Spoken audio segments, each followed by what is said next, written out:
करता हूं आदरणीय सूचना और प्रसारण मंत्री, रेलवे मंत्री और मेटी मिनिस्टर श्री अश्विनी वैष्णव जी का, महाराष्ट्र के मुख्यमंत्री श्री देवेंद्र फडणवीस जी, चीफ सेक्रेटरी महाराष्ट्र और सूचना और प्रसारण सचिव श्री संजय जाजू जी का।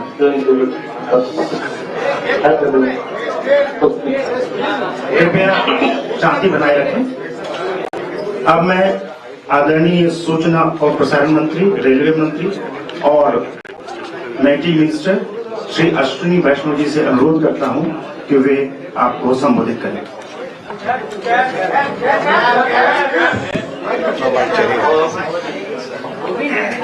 माननीय मुख्यमंत्री श्री देवेंद्र फडणवीस जी, उपस्थित सभी वरिष्ठ अधिकारी और सभी मीडिया के साथियों, बहुत ही खुशी के साथ आपको ये सूचना आपके सामने रखनी है कि माननीय प्रधानमंत्री जी ने हाल ही में हुई अभी कैबिनेट मीटिंग के दौरान गोंदिया से बल्लाड़ शाह की डबलिंग का 240 किलोमीटर का ये प्रोजेक्ट सैंक्शन किया है 4,819 करोड़ रुपीस से। 4,819 करोड़। गोंदिया से बल्लाड़ शाह की डबलिंग से कंप्लीट नॉर्थ से साउथ का मूवमेंट के लिए एक अलग बड़ा कॉरिडोर मिलता है। साथ ही साथ हमारे जो एस्पिरेशनल डिस्ट्रिक्ट्स हैं और विशेषकर विदर्भा और मराठवाड़ा के लिए कनेक्टिविटी का इस प्रोजेक्ट से बहुत बड़ा एक इम्पैक्ट पड़ता है। ये प्रोजेक्ट का अलाइनमेंट आपके सामने स्क्रीन पर है। आप देखेंगे प्रधानमंत्री श्री नरेंद्र मोदी जी के इस ऐतिहासिक थर्ड टर्म में महाराष्ट्र के लिए एक के बाद एक रेलवे के प्रोजेक्ट सैंक्शन हुए हैं। सबसे पहले जैसे अजंता केव्स को कनेक्ट करने वाली जालना जलगांव 7,106 करोड़ रुपए के सैंक्शन प्रोजेक्ट कॉस्ट से सैंक्शन हुई। फिर मनमाड इंदौर, जिसका सिग्निफिकेंट पार्ट महाराष्ट्र में है, वो 18,000 करोड़ रुपए के सैंक्शन से कैबिनेट में अप्रूव हुआ था। फिर मनमाड से जलगांव फोर्थ लाइन 2,700 करोड़ रुपए के कॉस्ट पे सैंक्शन हुआ था। भुसावल खंडवा थर्ड और फोर्थ लाइन भी सैंक्शन हुई 3,500 करोड़ से। और अब गोंदिया बल्लाड़ शाह डबलिंग 4,800 करोड़ से। ओवरऑल महाराष्ट्र से जुड़े हुए प्रोजेक्ट्स, जिसमें मैं बुलेट ट्रेन और फ्रेट कॉरिडोर दोनों को जोड़ रहा हूं, बुलेट ट्रेन, फ्रेट कॉरिडोर और स्टेशंस का रिडेवलपमेंट, सब मिला के महाराष्ट्र में रेलवे का इन्वेस्टमेंट अब 1,73,000 करोड़ रुपीस हो गया है। 1,73,804 करोड़ रुपीस के प्रोजेक्ट्स महाराष्ट्र से जुड़े हुए प्रोजेक्ट्स हैं। और इसको इतने बड़े सैंक्शंस को करने के लिए हर साल फंड्स बड़ी मात्रा में चाहिए। इसीलिए अगर आपने नोटिस किया है, इस साल का जो बजट है, उस बजट में महाराष्ट्र के लिए 23,778 करोड़ रुपीस का एलोकेशन किया है। 23,778 करोड़ रुपीस का एलोकेशन। आप याद करो, जब इंडी सरकार की केंद्र में सरकार थी, इंडी गठबंधन की, यूपीए नाम था तब, नाम कुछ भी बदले है तो कैरेक्टर तो एक ही है ना। तो उस सरकार के समय मात्र महाराष्ट्र को 1,171 करोड़ रुपए का रेलवे बजट मिलता था। अब उससे 20 गुना ज्यादा मोदी जी दे रहे हैं महाराष्ट्र के लिए, जो बहुत अच्छा अपने कंप्लीट महाराष्ट्र को रेलवे नेटवर्क को ट्रांसफॉर्म करने वाला है। मुंबई के बहुत सारे प्रोजेक्ट्स भी बहुत तेजी से चल रहे हैं। CSMT Kurla 5th 6th line, Mumbai central Borivali 6th line, harbour line को गोरेगांव से बोरीवली एक्सटेंशन करना, Borivali Virar 5th 6th line, विहार से डहाणू रोड 3rd और 4th line, Panvel Karjat suburban corridor, Airoli Kalwa elevated suburban corridor link, Kalyan Asangaon 4th line, ये सारा डेटा आपके साथ शेयर करेंगे। Kalyan Badlapur 3rd 4th line, Kalyan Kasara 3rd line, Naigaon Juichandra double chord line, Nilje Kopar double chord line, ये सारे के सारे प्रोजेक्ट्स बहुत अच्छी प्रोग्रेस हो रही है। 17,000 करोड़ रुपीस के प्रोजेक्ट्स हैं, 17,000 करोड़ रुपीस के प्रोजेक्ट्स हैं केवल मुंबई एरिया के लिए।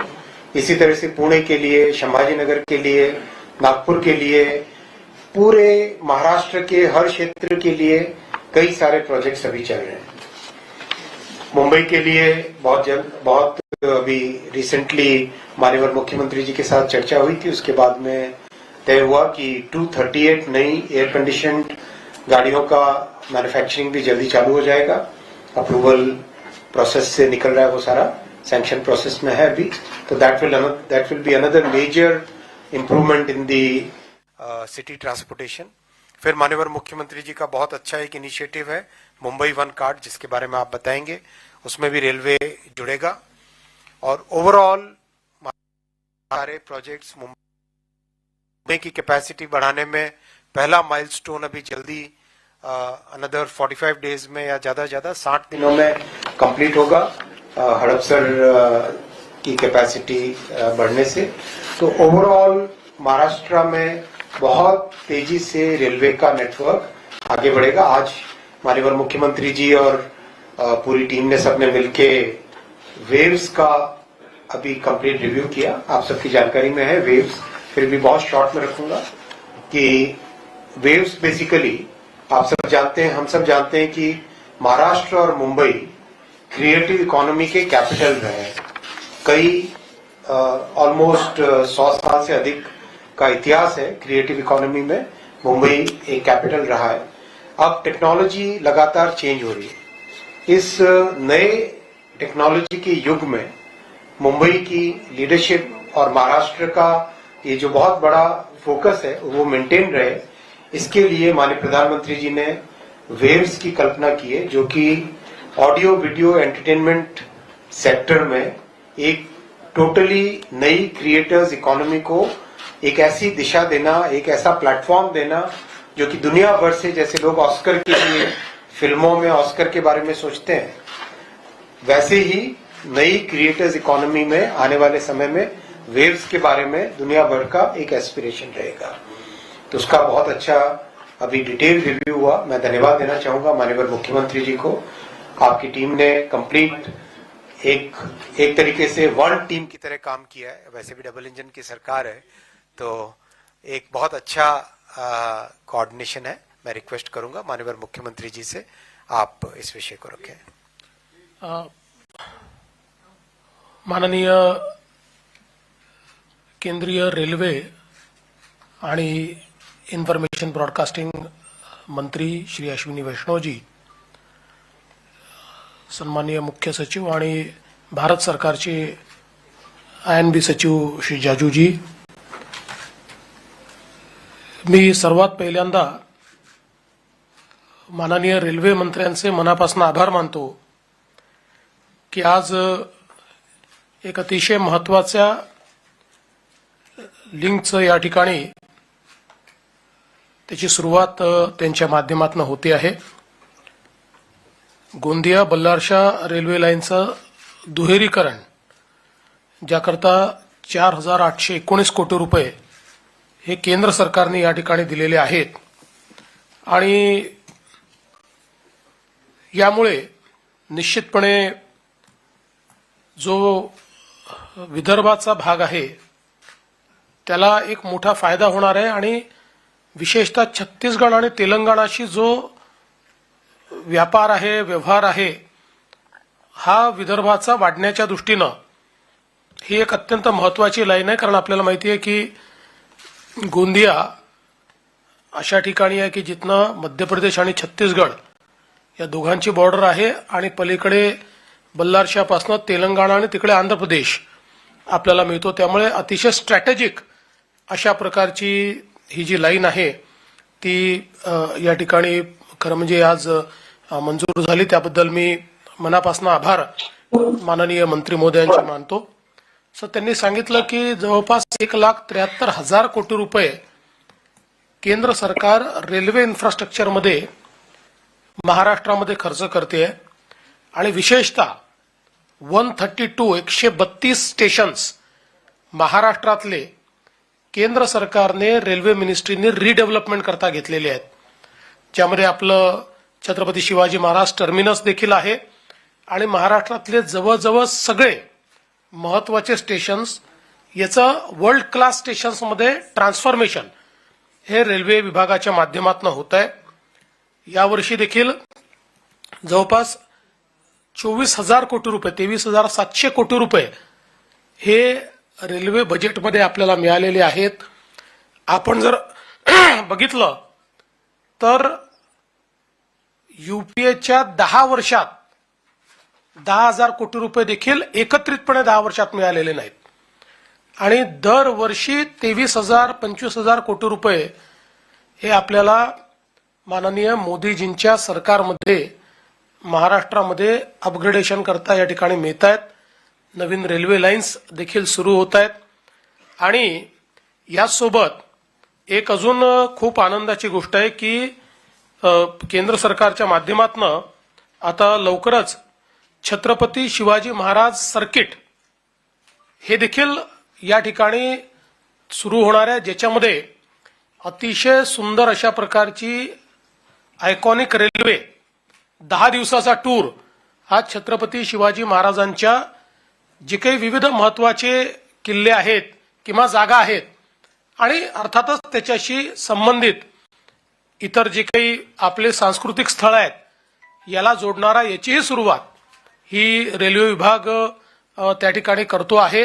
ही पण मला असं वाटतं की अतिशय आनंदाची गोष्ट आहे आणि म्हणून मी माननीय रेल्वे मंत्र्यांचं अतिशय मनापासनं या ठिकाणी आभार मानतो. आज खरं म्हणजे व्हीसीच्या माध्यमातून आपल्याकडे गोंदियाचे पालकमंत्री बाबासाहेब पाटील, चंद्रपूरचे पालकमंत्री अशोकजी उईके, गडचिरोलीचे सहपालकमंत्री आशिष जयस्वाल हे देखील जुडलेले आहेत. गोंदियावरनं आपले जे खासदार आहेत आणि माजी मंत्री प्रफुल्लभाई पटेल हे देखील जुडलेले आहेत. आमदार विनोद अग्रवालजी, विजय रांगडालेजी, कीर्तिकुमार भांगडियाजी, सुधीरभाऊ मुनगंटीवारजी, किशोर जोरगेवारजी असे सगळे लोक हे वेगवेगळ्या ठिकाणून लिंकवर या ठिकाणी जुडलेले आहेत. त्यांचंही मी अतिशय मनापासनं अभिनंदन करतो आणि रेल्वे विभागाने महाराष्ट्राला ही जी काही एक प्रकारे खूप मोठ्या प्रमाणात प्रायोरिटी दिलेली आहे त्याबद्दल मी रेल्वे विभागाचे मनापासून आभार मानतो. यासोबत आत्ताच माननीय मंत्री मोदी यांनी वेव्हचा उल्लेख केलेला आहे. World audio visual entertainment summit ही 1 मे पासनं 4 मे पर्यंत मुंबईमध्ये याच बीकेसीच्या जिओ वर्ल्ड कन्व्हेन्शन सेंटरला होणार आहे. जगातली क्रिएटिव्ह इकॉनॉमी मधली सगळ्यात मोठी समिट ही असणार आहे. 100 पेक्षा जास्त देशातनं त्याच्यामध्ये काही हेड ऑफ द स्टेट्स, काही महत्वाचे मंत्री आणि अर्थातच क्रिएटिव्ह इकॉनॉमी मधले वेगवेगळ्या प्रकारचे जे प्रायव्हेट प्लेयर्स आहेत असे सगळे हुज हू ज्याला आपण म्हणू शकतो ते या वेव्हजला या ठिकाणी येणार आहेत. आणि माननीय प्रधानमंत्री महोदयांची इच्छा आहे की दरवर्षी हा इव्हेंट क्रिएटिव्ह इकॉनॉमीचा भारतामध्ये होईल, इथेच आपल्याकडे होईल. त्याचं परमनंट व्हेन्यू जो आहे तो मुंबई राहणार आहे आणि याला हळूहळू जगातला सगळ्यात मोठा इव्हेंट, जसं मंत्री महोदयांनी आता सांगितलं की फिल्म फेस्टिवल करता कान्स मानलं जातं किंवा वेफ करता डावोस हे आहे किंवा तिकडे आपल्याला माहिती आहे की ऑस्कर अवॉर्ड्स आहेत, ग्रॅमी अवॉर्ड्स आहेत. जगातले हे सगळ्यात मोठ्या क्रिएटिव्ह प्रॉपर्टीज मानल्या जातात.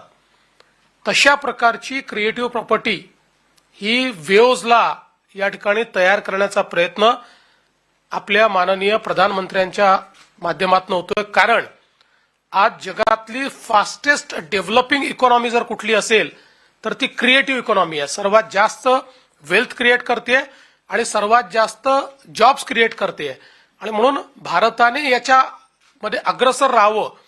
कारण क्रिएटिव्ह वर्ल्ड वेगवेगळ्या फॉर्मॅटमध्ये सर्वाधिक जुनं हे भारतामध्ये आहे आपण जर बघितलं तर स्टोरी टेलिंगचा आर्ट, वेगवेगळे फॉर्मॅट, नाट्यशास्त्र असेल, सगळ्या गोष्टी आपल्याला भारतामध्ये प्राचीन काळापासून मिळतात आणि म्हणून आता या इकॉनॉमीला भारताने लीड केलं पाहिजे. या दृष्टीनं वेव्सची या ठिकाणी संकल्पना करण्यात आलेली आहे. केंद्र सरकार आणि राज्य सरकारच्या टीम्स या एकत्रितपणे याच्या सफलतेकरता या ठिकाणी काम करता आहेत आणि यातलाच एक महत्वाचा मुद्दा म्हणजे जो मंत्री महोदय आप बोलते समय थोड़ा आपके दिमाग में आप भूल गए, यानी आपने एक बहुत महत्वपूर्ण संस्था महाराष्ट्र को दी है जो है IICT, Indian Institute of Technology जशी आहे तशी Indian Institute of Creative Technology ही देशातली सगळ्यात प्रायमरी क्रिएटिव्ह टेक्नॉलॉजीची संस्था असणार आहे. आपलं जे फिल्म सिटी आहे तिथे आपण जागा दिलेली आहे. यामध्ये केंद्र सरकार, महाराष्ट्र सरकार आणि फिकी वगैरे सारखे काही लोक असे एकत्रित येऊन ही संस्था या ठिकाणी उभी करणार आहेत. वन ऑफ इट्स काइंड अशा प्रकारची ही अतिशय महत्वाची संस्था ही महाराष्ट्राला दिल्याबद्दल मी माननीय मंत्री महोदयांचे आणि देशाचे प्रधानमंत्री महोदय यांचे आभार मानतो की क्रिएटिव्ह वर्ल्डमध्ये आपण या माध्यमातून खूप पुढे जाणार आहोत. यासोबत मंत्री महोदयांनी अजून एक महत्वाचा निर्णय घेतलेला आहे. मालाडमध्ये जवळपास 240 एकर ही INB मिनिस्ट्रीची जागा आहे. महाराष्ट्र सरकार सोबत कोलॅबरेट करून या क्रिएटिव्ह स्पेस मधली सगळ्यात मोठी अशा प्रकारची त्या ठिकाणी व्यवस्था ही उभी करण्याचा मानस हा मंत्री महोदयांनी त्या ठिकाणी बोलून दाखवलेला आहे. त्याच्यामुळे क्रिएटिव्ह वर्ल्डमध्ये आणि विशेषतः फिल्म, पोस्ट प्रोडक्शन किंवा स्टुडिओज या सगळ्या गोष्टींमध्ये वर्ल्ड क्लास अशा प्रकारची व्यवस्था ही मुंबईमध्ये तयार करून मुंबईला पुन्हा एकदा, आता आपण भारताचं एंटरटेनमेंट कॅपिटल आहोत पण वर्ल्ड एंटरटेनमेंट कॅपिटल मुंबईला करता येईल अशा प्रकारचं को क्रिएशन हे केंद्र सरकार आणि राज्य सरकार मिळून या ठिकाणी करणार आहेत. त्याहीबद्दल मी माननीय मंत्री महोदयांचे आभार मानतो. लवकरच या संदर्भातले MOUs देखील आम्ही करू आणि त्या संदर्भातली पुढचं प्लॅनिंग देखील जे आहे ते आम्ही निश्चितपणे सादर करू. पण मला असं वाटतं की या वेव्सच्या माध्यमातून एका ज्याला आपण क्रिएटिव्ह स्पेसच्या कन्व्हेन्शनमध्ये ग्लोबल मॅपवर मुंबईला आणण्याचा आपला प्रयत्न आहे आणि तो यशस्वी होईल. आपल्यालाही सगळ्यांना माझी विनंती आहे की आपण याला वाईड पब्लिसिटी द्यावी, जास्तीत जास्त लोकांपर्यंत पोचेल अशा प्रकारचा प्रयत्न आपण सर्वांनी करावा अशा प्रकारची आपल्यालाही विनंती करतो. कल्पना क्या है वो बताइए. और दूसरा एक उससे जुड़ा हुआ है कि आज मुंबई महाराष्ट्र में कई जगहों पर रेलवे लाइन को लेकर दोहरीकरण को लेकर मुझे लगता है उसके बारे में तो आदरणीय मंत्री जी ने बता ही दिया है. मैं केवल आपको इतना ही बताना चाहता हूं कि जो वेव्स की संकल्पना है मंत्री जी ने आपके सामने रखी हुई है कि ये जो एक क्रिएटिव स्पेस तैयार हुआ है जिसमें ऑडियो, वीडियो और एंटरटेनमेंट, ये जो स्पेस है इस स्पेस में दुनिया का सबसे बड़ा इवेंट भारत में हो, ये आदरणीय प्रधानमंत्री जी की परिकल्पना थी. उसी के मद्देनजर वेव्स ये समिट मुंबई में होने जा रही है. मैं भारत सरकार का विशेष रूप से प्रधानमंत्री जी का और INB मिनिस्टर श्री अश्विनी वैष्णव जी का आभार व्यक्त करना चाहता हूं कि मुंबई को इसको होस्ट करने की उन्होंने जिम्मेदारी दी. केंद्र सरकार की टीम के साथ महाराष्ट्र की टीम लगातार इसको सफल बनाने के लिए प्रयास कर रही है और एक बहुत अच्छा इवेंट 1 मई से 4 मई तक हम करेंगे और आगे भी हर वर्ष ये इवेंट होगा. हमारा प्रयास है कि जैसे फिल्म फेस्टिवल के लिए कांस को जाना जाता है, वर्ल्ड इकोनॉमिक फोरम के साथ डावोस लगा हुआ है, या ऑस्कर अवार्ड या ग्रामी अवार्ड, ये अवार्ड्स जैसी प्रॉपर्टी बने हैं, वैसे ही क्रिएटिव इकोनॉमी के स्पेस में मुंबई और भारत वही भूमिका अदा करे और इस इकोनॉमी को हम लीड करें. ये भारत सरकार की मंशा है और महाराष्ट्र सरकार के साथ ये काम हो रहा है। दो चीजें मैं और कहना चाहता हूं, जिसके लिए मैं आदरणीय मंत्री जी का बहुत बहुत आभार व्यक्त करना चाहता हूं कि भारत सरकार ने, जैसे इंडियन इंस्टीट्यूट ऑफ टेक्नोलॉजी हमारे टेक्नोलॉजी के वर्ल्ड में सबसे प्रीमियर इंस्टीट्यूट है, उसी की तर्ज पर Indian Institute of creative technology ये शुरू करने का निर्णय किया है। और पहली Indian Institute of creative technology ये मुंबई में फिल्म सिटी में शुरू होगी। भारत सरकार का इनिशिएटिव है, महाराष्ट्र सरकार इसमें पार्टनर होगा और कुछ अन्य संस्थाएं भी इसमें पार्टनर होगी और एक पब्लिक प्राइवेट पार्टनरशिप में बहुत ही क्रिएटिव वर्ल्ड में सबसे प्रीमियर इस प्रकार की इंस्टीट्यूशन महाराष्ट्र को मिली है। इसलिए मैं आदरणीय वैष्णव जी का आभार व्यक्त करता हूं, प्रधानमंत्री जी का भी आभार व्यक्त करता हूं।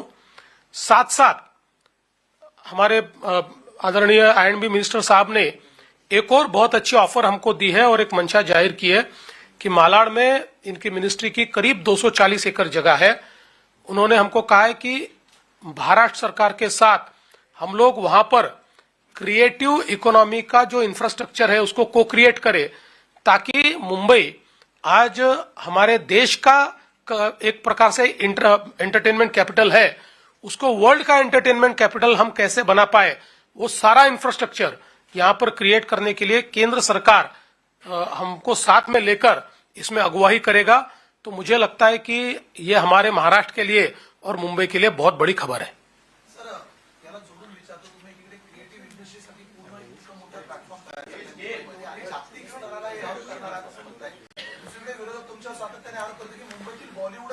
युपीला घेऊन जाण्याचा कुठेतरी प्रकार केला जातो का सातत्याने? जागेचा प्रश्न असेल, सेटचा प्रश्न असेल किंवा परमिशनचा। नमस्कार वैष्णव जी, मैं प्रफुल्ल पटेल बोल रहा हूँ। प्रफुल्ल भाई एक मिनिट। हाँ बोलो। नाही, असं आहे, पहिल्यांदा तर कोणीही फिल्म सिटी तयार करू शकतं, त्याच्यावर कोणाचं बंधन नाहीये, पण जी नॅचरल इकोसिस्टीम फिल्म्सची मुंबईमध्ये आहे ती इतर ठिकाणी तयार होणं कठीण आहे। त्यामुळे कोणी सेट्स तयार करून शूटिंग करता जागा उपलब्ध करून देत असेल तर त्याचं स्वागत आहे, पण मुंबईची फिल्म इंडस्ट्री अन्यत्र जाईल असं शक्य नाही। उलट आता तर आम्ही जे क्रिएट करतोय त्याच्यामुळे वर्ल्डची फिल्म इंडस्ट्री आणि एंटरटेनमेंट इंडस्ट्री मुंबईमध्ये येईल। हाँ, एक हमको एमओयू एक्सचेंज करना है, वो हम करते हैं। जरा एक मिनट। आईआईसीटी के डेवलपमेंट के लिए भारत सरकार और महाराष्ट्र सरकार के बीच में एक एमओयू हुआ है, वो अभी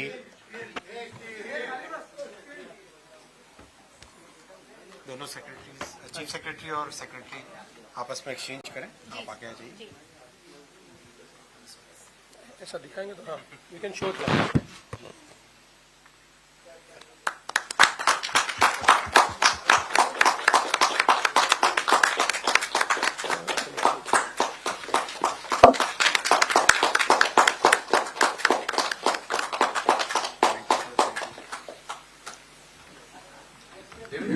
धन्यवाद।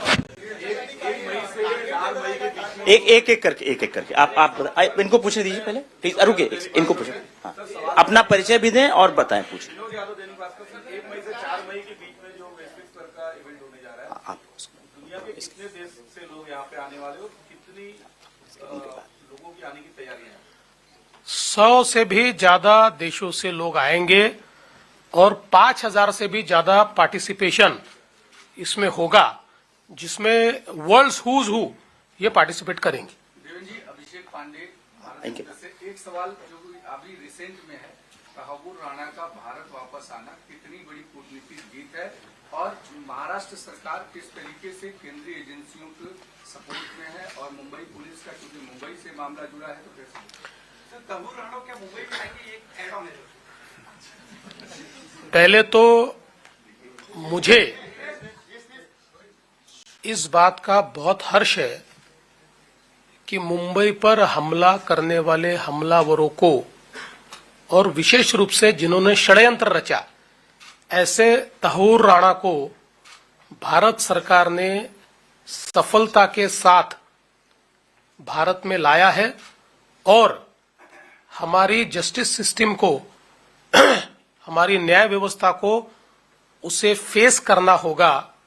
मैं ऐसा मानता हूं कि एक प्रकार से जो हमारे दिल पर बोझ था कि कसाब को तो हमने फांसी दी लेकिन षड्यंत्र करने वाला अभी बाकी है, तो उसको भी यहां पर लाने का काम ये भारत सरकार ने जो किया है, मैं प्रधानमंत्री जी का आभार व्यक्त करता हूं, विशेष रूप से उन तमाम मुंबईकरों की ओर से जिन्होंने अपने परिवारजनों को इस हमले में खोया है। जहां तक इसके जांच का सवाल है, इसको एनआईए लीड कर रहा है, एनआईए इसमें इंट्रोगेशन कर रहा है। महाराष्ट्र सरकार की ओर से और विशेष रूप से मुंबई पुलिस की ओर से एनआईए को जो भी इसमें आवश्यकता होगी वो सारी चीजें हम देंगे। इसको एनआईए तय करेगी कहां जांच करनी है, कहां ले जाना है या नहीं ले जाना है। एनआईए जो निर्णय लेगी वही निर्णय के ऊपर सारा काम होगा। अगर कुछ जांच में हम लोगों को सहभागिता देनी है, अगर एनआईए को लगता है तो वो हम करेंगे। कुछ एडिशनल इंफॉर्मेशन अगर हमको चाहिए तो एनआईए के माध्यम से हम लोग उसको लेंगे।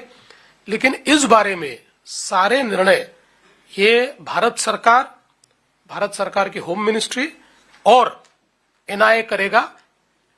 वो जो तय करेंगे उसको हम फॉलो करेंगे। एक सेकंड, आप प्लीज से कि एक एक करके पूछ दीजिए, उनको उनका नंबर है प्लीज। ही खरं म्हणजे आपल्या सगळ्यांकरता अतिशय समाधानाची बाब आहे की 26/11चा षड्यंत्रकारी तहव्वूर राणा याला भारतामध्ये आणण्याकरता भारत सरकारने जो प्रयत्न केला होता तो यशस्वी झाला आणि त्याला आता भारतीय न्याय व्यवस्थेसमोर आपल्या गुन्ह्याकरता सामोरं जावं लागेल।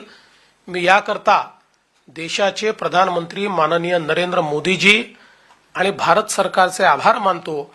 कारण कसाबला तर आपण शिक्षा दिली, पण षड्यंत्रकारी तहव्वूर राणा हा देखील एक प्रकारे आपल्या मनाला सातत्याने टोचणारी बाब होती आणि तो प्रयत्न सुरू होता, तो यशस्वी झालेला आहे। या संदर्भातलं इन्व्हेस्टिगेशन एनआयए लीड करत आहे, त्यामुळे इन्व्हेस्टिगेशन कसं करायचं एनआयएच ठरवेल। त्याच्यामध्ये त्यांना आवश्यकता असेल, काही असिस्टन्स हवा असेल तर मुंबई पोलीस तशा प्रकारचा असिस्टन्स देईल। मुंबई पोलिसांना जर काही माहिती ऍडिशनल हवी असेल तर एनआयएशी कोऑर्डिनेट करून या जी काही त्याची त्या ठिकाणी तपासणी चालली आहे त्याच्यामधनं ती माहिती मिळवण्याचा प्रयत्न मुंबई पोलीस करतील। पण या संदर्भात त्याला कुठे न्यायचं आहे, काय करायचं आहे, कुठे तपासणी करायची आहे, याचे सगळे निर्णय केंद्रीय गृह मंत्रालय आणि एनआयए घेईल आणि जो निर्णय एनआयए घेईल त्याला पूर्ण मदत मुंबई पोलीस आणि महाराष्ट्र पोलीस करतील।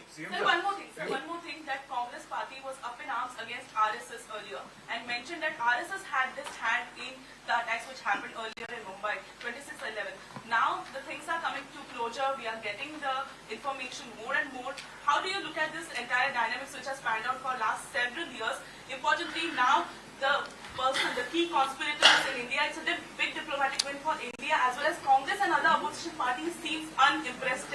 देखिए, पहली बात तो जो लोग मूर्खों जैसा बयान देते हैं उनको मैं कभी जवाब नहीं देता, क्योंकि दुनिया के सामने जिस समय कसाब को फांसी हुई उस समय ये पाकिस्तान की कॉन्स्पिरेसी थी, ये हमने प्रूव कर दिया। और आपको याद होगा उस समय हम लोगों ने डेविड हेडली का बयान ये एक प्रकार से ऑनलाइन दर्ज कराया और उसके कारण उस समय भारत सरकार ने हमको मदद की और हम लोग उसको बयान को दर्ज कर पाए, जिसके कारण ये पूरा पाकिस्तान का षड्यंत्र है ये हमारे सामने स्पष्ट हुआ। इसलिए अब मुझे लगता है कि जो मूर्खतापूर्ण बयान है उसका जवाब तो भारत के न्यायालय ने दिया है, लेकिन आज इस बात का हम लोगों को बहुत संतोष है कि इस प्रकार का अपराधी जो हम चाहते थे कि हमारी क्रिमिनल जस्टिस सिस्टम के सामने आए, वो आज हमारे हाथ में लगा है। आप सवाल पूछिए। हाँ, एक बात आप कह रहे हैं कि हर्ष तो हो रहा है, लेकिन दूसरी तरफ यूबीटी पार्टी के नेता ये बात कर रहे हैं कि बिहार चुनाव के पहले सहूर राणा को फांसी दी जाएगी और चुनाव जीते जाएंगे। तो ये मैं वापिस आपको कहता हूं, मूर्खों को मैं जवाब नहीं देता। आप ये मेरा चलाइए कि मैं मूर्खों को जवाब नहीं देता। हाँ, एक सेकेंड महेश जी। हाँ महेश जी। और अभी जरा ये जो कार्यक्रम चल रहा है इस पर आइए। हाँ महेश जी आप जी प्रफुल्ल भाई कुछ बोलना चाहते थे। प्रफुल्ल पटेल जी आप कुछ बोलना चाहते थे। माननीय देवेंद्र जी, माननीय वैष्णव जी और सभी उपस्थित रेलवे के अधिकारी और गणमान्य मेरे साथी, मैं सबसे पहले प्रधानमंत्री जी को और वैष्णव जी को धन्यवाद देना चाहता हूं कि ये गोंदिया से बल्लारशाह लाइन का डबल लेनिंग करके ये बहुत अच्छा एक काम पूरा करेंगे, जिससे बैकवर्ड एरिया और खास करके हमारा जो विदर्भ, पूर्व विदर्भ है, नक्सल अफेक्टेड है, अंडर डेवलप्ड है, उसको और गति मिलेगी।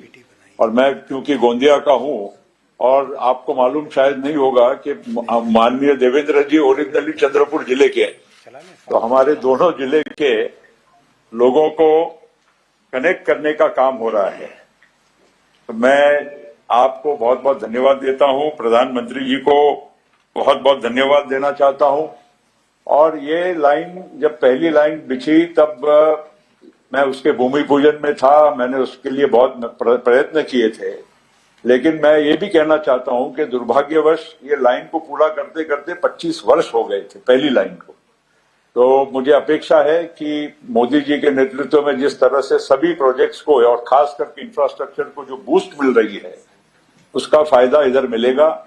एडिशनली एक और बात जो है कि इस लाइन का एक एक्सटेंशन गढ़चिरौली तक जा रहा है, बहुत अच्छी बात है, क्योंकि देवेंद्र जी के खास करके प्रयत्नों से महाराष्ट्र सरकार ने गढ़चिरौली को एक बहुत बड़ा वहां पर स्टील हब बनाने का निर्णय लिया है और बहुत सारा लाखों करोड़ों का इन्वेस्टमेंट वहां गढ़चिरौली में आने जा रहा है।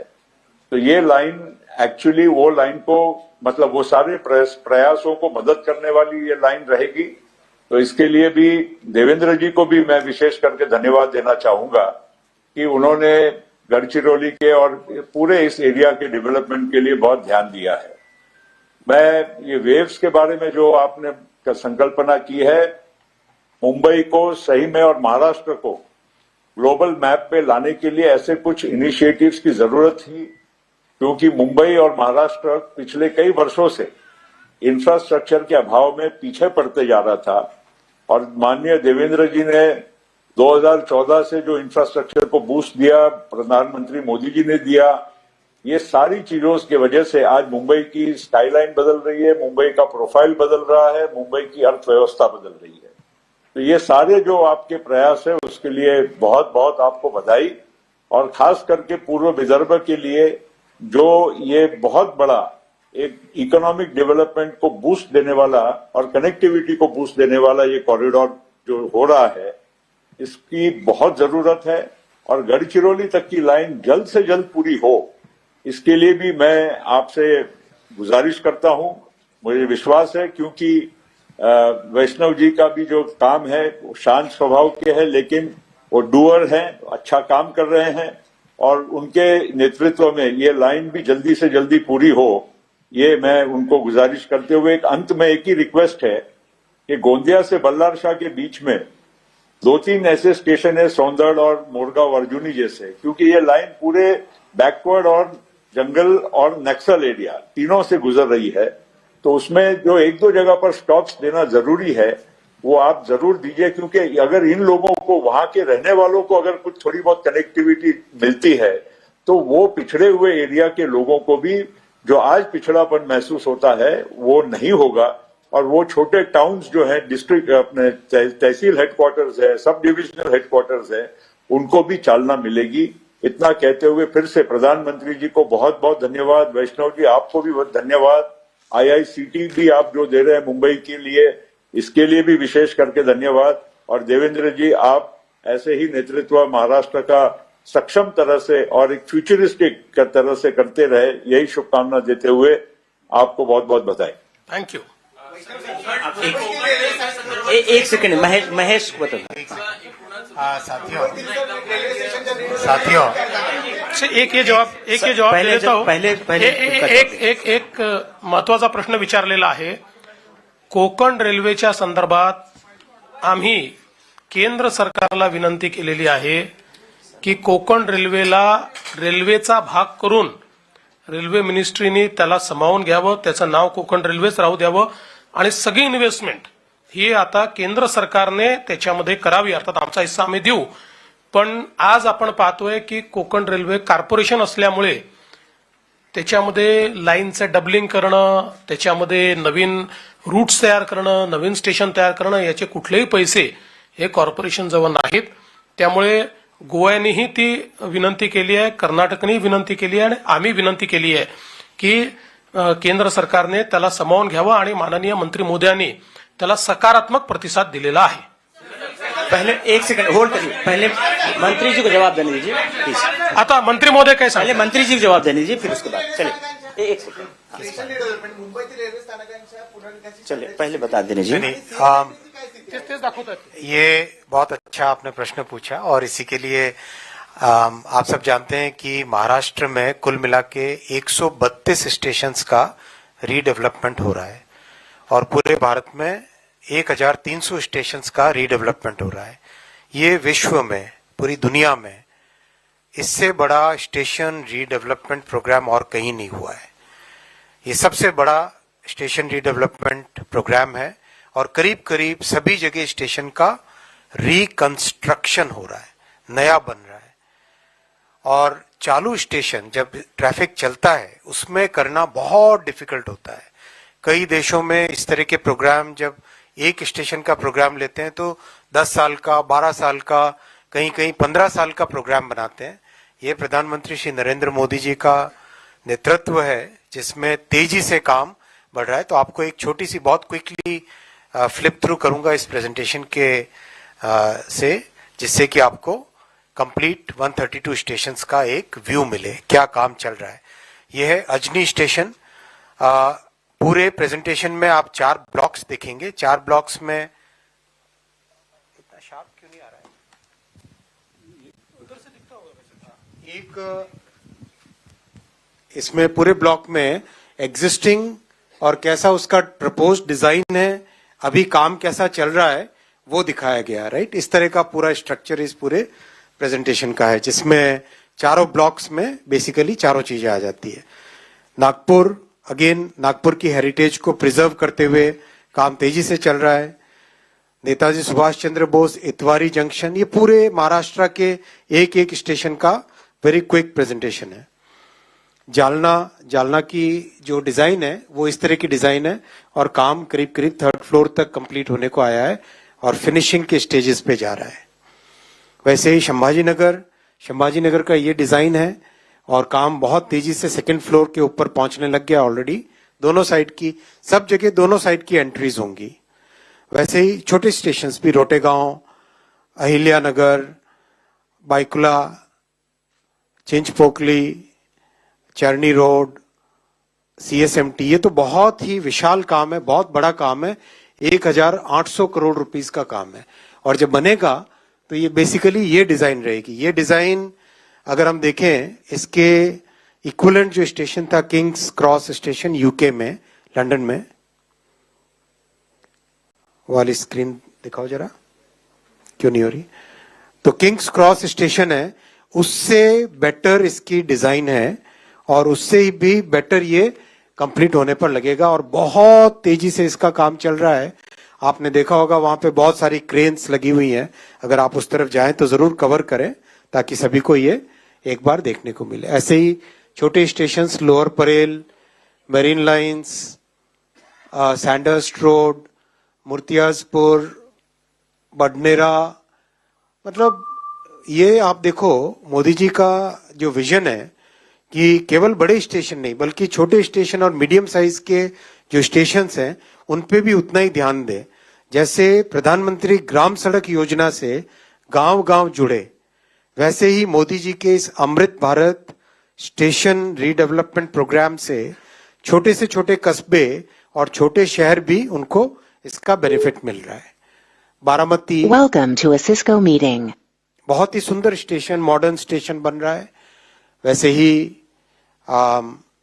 दौंड, उसके आगे केड़गांव, उसके फिर पर्ली वैजनाथ, सब जगह बहुत तेजी से काम चल रहा है। भंडारा रोड, गोंदिया, तुमसर रोड, तितवाला, शेगांव में तो बहुत प्रसिद्ध गणेश जी का मंदिर है, गणपति महाराज का मंदिर है। बल्लार शाह, जिसका भी रेलवे लाइन भी अप्रूव हुई।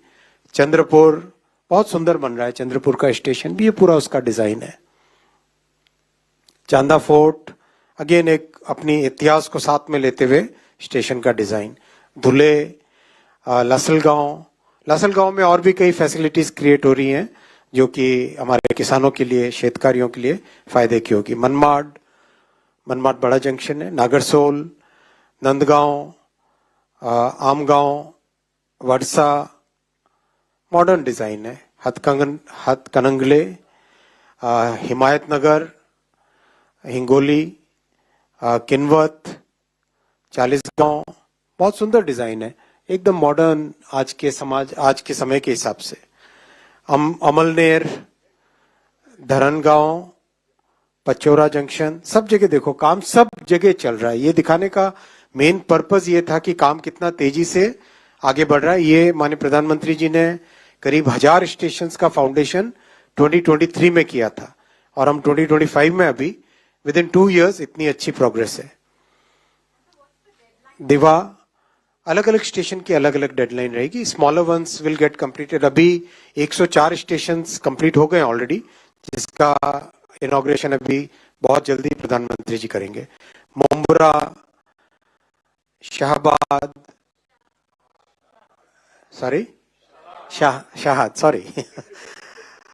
कोल्हापुर का भी बहुत सुंदर डिजाइन है, इतना सुंदर डिजाइन है, एक वहां का लोकल आर्किटेक्चर को ध्यान में रखते हुए सारे डिजाइन बनी गई।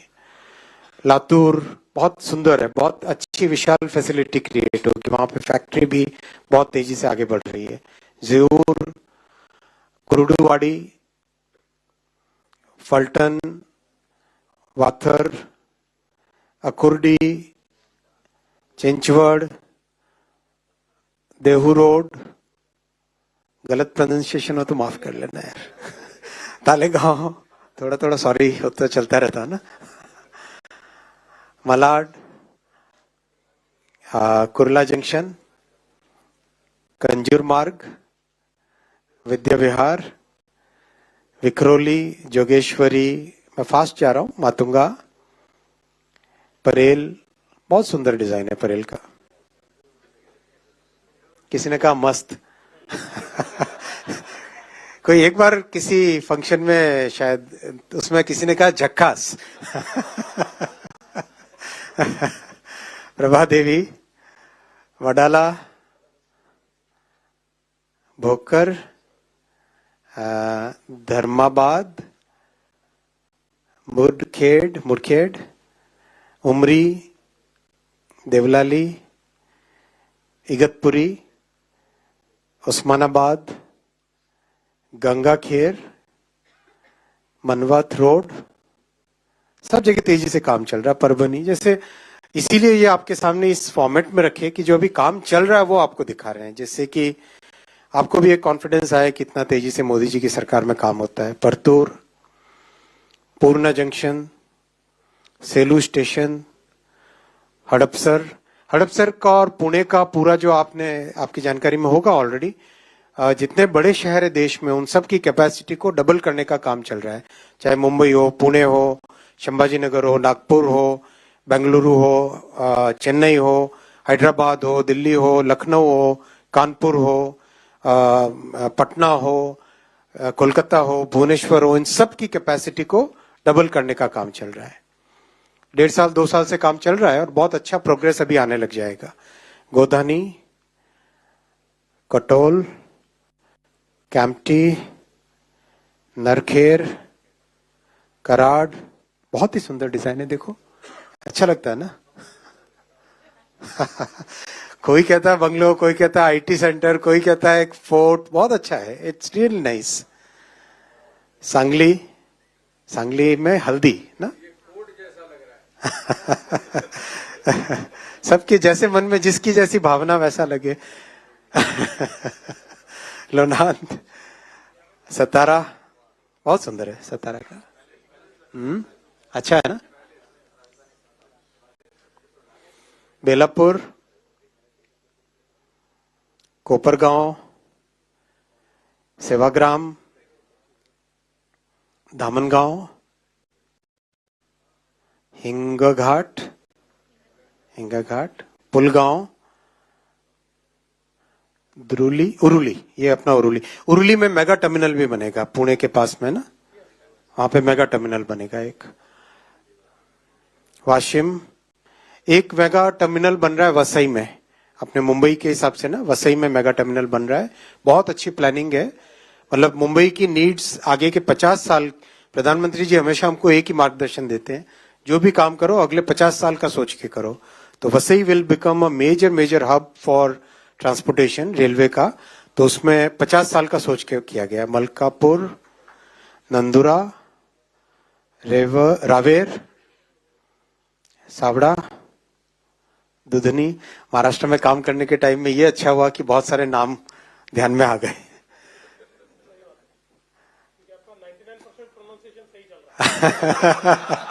बाकी चैट जीपीटी ठीक कर देगा। पंढरपुर और चैट जीपीटी का भी आपको जानकारी में रहे कि जो अपना पहला भारत का खुद का फाउंडेशनल मॉडल जो बनेगा ना, उसका पहला जो, बल्कि पहले 5 बनेंगे, उनमें से एक मुंबई से निकलेगा। पहला जो एलएलएम बनेगा वो मुंबई से निकलेगा। बहुत अच्छी तैयारी है उसकी भी, बहुत जल्दी मैं माननीय मुख्यमंत्री जी के साथ आके उसका भी एक आपके सामने रखूंगा। पंढरपुर, विठोबा। सोलापुर, बहुत अच्छा स्टेशन बन रहा है एयरपोर्ट की तर्ज पे। नंदुरबार, पालघर, बहुत प्यारा स्टेशन है। पालघर तो बहुत बड़ा हब भी बनेगा। जय महाराष्ट्र। एक करके प्लीज। हाँ, आप एक सेकंड इसको पूछने दीजिए। आप पूछिए, खड़े हो जाइए, पूछिए। आप एक एक करके पूछेंगे तो सबको मौका मिलेगा। प्लीज एक एक करके पूछ लीजिए। आप हो गया, खड़े हो जाइए। हाँ, ये एक मिनट। आपने बहुत अच्छा सवाल पूछा है। आजच मुंबई वन कार्डाच्या बद्दल अंतिम निर्णय झालेला आहे। त्याच्यामध्ये मागच्याच बैठकीमध्ये माननीय रेल्वे मंत्र्यांनी रेल्वेला ऑनबोर्डिंग करण्याचे आदेश दिले होते। त्याचा आज रिव्ह्यू माननीय रेल्वे मंत्र्यांनी घेतलेला आहे आणि मला असं वाटतं की याचं संपूर्ण आर्किटेक्चर हे पुढच्या 1 महिन्यामध्ये आम्ही तयार करून घेऊ आणि त्यानंतर आम्ही मुंबई वन हे कार्ड लॉन्च करू, ज्याच्यामुळे एका कार्डवर म्हणजे एका तिकिटावर मुंबईची सबअर्बन रेल्वे, मुंबईची मेट्रो, मुंबईची मोनो, मुंबईचे बस बेस्ट आणि मुंबईसोबत एमएमआर रिजनलाही त्याच्यात इंटिग्रेट आम्ही करतोय। त्यामुळे एमएमआर रिजन मधला जेवढा पब्लिक ट्रान्सपोर्ट आहे हा एका तिकिटावर, एका कार्डवर लोकांना त्याच्यात ट्रॅव्हल करता येईल आणि त्याच्यात सगळ्यात महत्वाची भूमिका ही रेल्वे विभागाची होती। मी माननीय रेल्वे मंत्र्यांचे आभार मानतो की त्यांनी त्याला सगळ्या प्रकारच्या मान्यता आम्हाला दिलेल्या आहेत। त्यामुळे पुढच्या 1 महिन्यात त्याचं आर्किटेक्चर आम्ही पूर्ण करू। मुंबई का जो सिंगल कार्ड है मुंबई वन, ये कार्ड हम जल्दी ही लॉन्च करने वाले हैं। इसमें जो इसका आर्किटेक्चर है वो अगले 1 महीने में हम लोग पूरा कर लेंगे। इसमें अहम भूमिका रेलवे विभाग की थी। पिछले समय रेलवे मिनिस्टर जी ने रेलवे विभाग को इसमें पार्टिसिपेट करने के लिए कहा था। आज उन्होंने उसका रिव्यू भी लिया है और इस सिंगल कार्ड के कारण मुंबई और एमएमआर रीजन में जितने पब्लिक ट्रांसपोर्ट है वो सिंगल टिकट पर कोई भी व्यक्ति जर्नी कर पाएगा। उसमें वो जो हमारी सबअर्बन रेलवे है, लोकल ट्रेन, हमारी मेट्रो, हमारी मोनो और हमारी जो ये बस सिस्टम है, बेस्ट हो या थाने की हो या और कहीं की भी हो, ये सबको इंटीग्रेट करके एक ही टिकट में एमएमआर रीजन में आप ट्रेवल कर पाएंगे। एक प्रकार से एंड टू एंड कनेक्टिविटी ये ट्रैवलर को मिलेगी। ऐसा इसका जो आर्किटेक्चर है उसको 1 महीने में पूरा करके उसके बाद उसको हम लॉन्च करेंगे मुंबई 1। Thank you. एक एक करके प्लीज प्लीज, अरे सुनिए। मुंबई में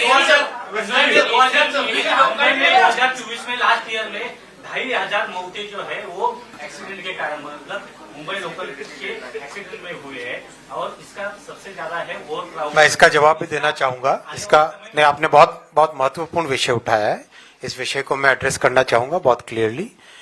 आज मुंबई की लोकल सर्विसेज में करीब करीब 3500 सर्विसेज डेली चलती हैं, सेंट्रल और वेस्टर्न की मिला के। 3500 सर्विसेज से करीब 80 लाख के आसपास पैसेंजर्स ट्रैवल डेली कर रहे हैं। इसको मिनिमम हमें बढ़ा के किस तरह से ज्यादा लोग कंफर्टेबली ट्रैवल कर पाए, इसका एक बहुत कंसर्टेड वे में एफर्ट चल रहा है। 3 पार्ट्स में इसका ये जो प्रयास है, इसके 3 इनिशिएटिव्स हैं। पहला इनिशिएटिव इंफ्रास्ट्रक्चर को बढ़ाना। इंफ्रास्ट्रक्चर को बढ़ाने के लिए क्लोज टू 17,000 करोड़ रुपीस के प्रोजेक्ट्स हाथ में लिए हैं। इंफ्रास्ट्रक्चर बढ़ेगा तो आप ज्यादा गाड़ी चला सकेंगे। इंफ्रास्ट्रक्चर के मैंने अभी नाम पढ़े थे आपके सामने, ये नाम आपको शेयर करूंगा, क्विकली मैं बोल देता हूं। CSMT Kurla 5th 6th line, Mumbai central Borivali 6th line, harbour line का गोरेगांव से Borivali extension, Borivali Virar 5th 6th line, इसमें ऑलरेडी यूटिलिटी शिफ्टिंग प्रोग्रेस में है। विरार डहाणु 3rd और 4th लाइन, अर्थवर्क और ब्रिज वर्क अभी भी चल रहा है continuously. Panvel Karjat suburban corridor earthwork complete हो गया, टनलिंग और ब्रिज का काम चल रहा है। Airoli Kalwa elevated suburban corridor link phase 1 Digha गांव स्टेशन कंप्लीट हो गया है। फेज 2 लैंड एक्विजिशन का काम अभी चल रहा है। कल्याण आसनगांव 4th लाइन, ये है लैंड एक्विजिशन इसका चल रहा है। Kalyan Badlapur 3rd 4th line, इसमें अर्थवर्क और ब्रिज वर्क चल रहा है अभी। Kalyan Kasara 3rd line phase 1 complete होने को आया है और फेज 2 दिसंबर 26 तक कंप्लीट होगा। नई गांव Juichandra double chord line DPR बन रही है इसकी, और नीलजे कोपर डबल कॉर्ड लाइन का काम चल रहा है। तो ये सुनो, पहला इंफ्रास्ट्रक्चर को बढ़ाना, राइट। इंफ्रास्ट्रक्चर ज्यादा होगा तो ज्यादा गाड़ी चला पाएंगे, लोग आराम से बैठ पाएंगे। नेट क्या है? नेट ये है कि 85 lakh persons should get more space to travel. That means we have to provide more services. ये हुआ ना लॉजिकली अगर सोचे तो। सेकेंड, नंबर ऑफ ट्रेन्स को, सर्विसेज को बढ़ाना।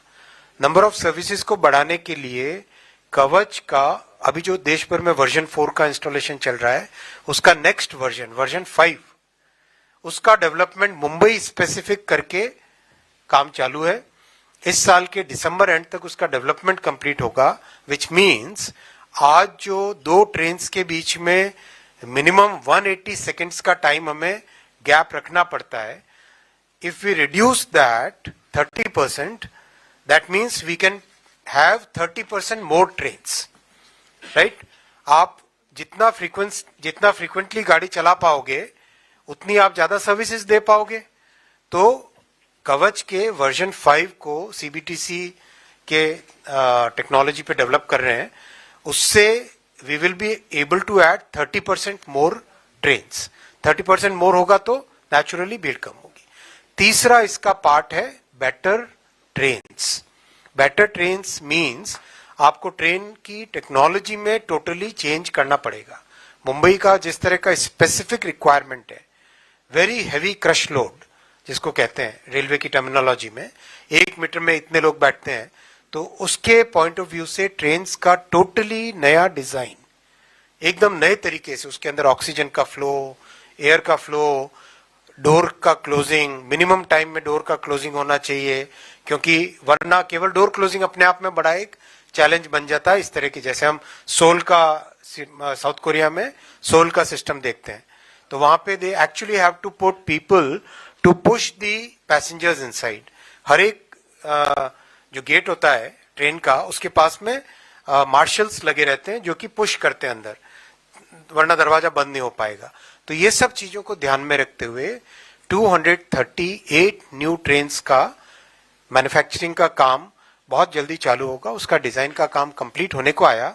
उसमें क्या पैरामीटर्स रहने चाहिए, उसमें माननीय मुख्यमंत्री जी से जब पिछली बार दिल्ली आए थे तब मेरी डिटेल में आपसे चर्चा हुई। तब उन्होंने कई इनपुट्स दिए, बहुत प्रैक्टिकल इनपुट्स दिए। उनके प्रैक्टिकल इनपुट्स को लेकर डिजाइन कंप्लीट। तो मेरा आप सबसे ये निवेदन है कि ये जो तीनों इनिशिएटिव्स है, इंफ्रास्ट्रक्चर का, बेटर टेक्नोलॉजी का और बेटर ट्रेन्स का, ये तीनों होने से we will be able to almost increase the number of train services by 50%। आज जितनी उससे 1.5 गुना सर्विसेज हम कर पाएंगे, प्लस मेट्रो रेलवे, मेट्रो आ रही है साथ में। ये दोनों मिला के आने वाले समय में मुंबईकर की लाइफ में बड़ा एक चेंज आएगा। मेट्रो प्लस जो कोस्टल रोड बनी है उसके कारण एक नया चैनल खुला है। कोस्टल रोड, मेट्रो और मुंबई की लोकल ट्रेन्स, इन तीनों सर्विसेज को मिला के एक सिग्निफिकेंट चेंज आएगा। एक एक करके पूछेंगे प्लीज। एक काम करते हैं, एक क्वेश्चंस का एक सीक्वेंस रखते हैं। लास्ट रो से पूछेंगे पहले। लास्ट रो सबसे पीछे जो है, सबसे पीछे पूछिए। हाँ, अंत्योदय। हाँ, खड़े हो जाइए, पूछिए आप। लास्ट रो इधर से कोई, सेकंड लास्ट रो। हाँ,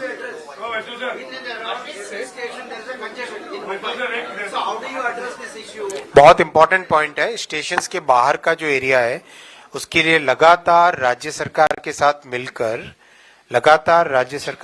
मिलकर डीकंजेशन के स्टेप्स लगाए जा रहे हैं और रीडेवलपमेंट के टाइम में that is a major focus. तो overall over period of time वो भी इंप्रूव होगा। Second last.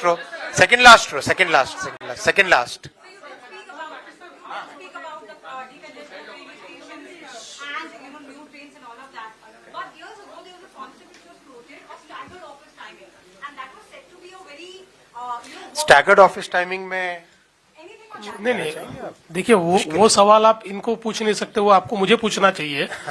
तो नहीं, भाई आप रेलवे मिनिस्टर को यहाँ के ऑफिस टाइमिंग के बारे में पूछेंगे तो गलत ही होगा ना। तो हाँ, नहीं, तो मैं ये कहना चाहता हूँ कि इसके ऊपर हमने भी विचार किया है। विशेष रूप से मंत्रालय में हम लोग ऐसा कुछ कर सकते हैं क्या, इसका विचार हमारा चल रहा है। मुझे लगता है कि अभी रिपीटेटिव क्वेश्चन आ रहे हैं। चलो आप तीसरे, अरे सुनिए आप लोग, हेलो, पूछो आप पूछो ना।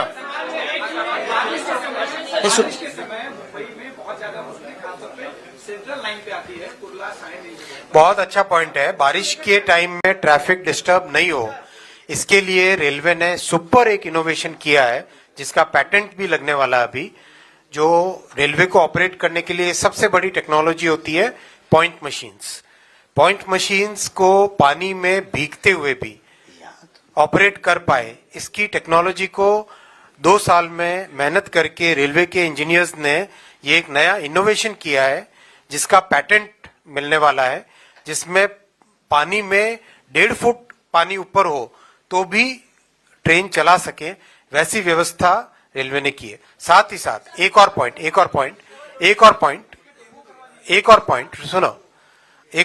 वो डेमो क्या चल रहा है अभी, डेमो क्या करना, आप जाके देखना उसको। सुनो, एक और पॉइंट रेलवे के लाइन के दोनों तरफ जो पानी का फ्लो मेंटेन हो, उसके लिए माइक्रो टनलिंग की व्यवस्था पूरे मुंबई में करीब 36 जगह पे की गई है। Thank you very much.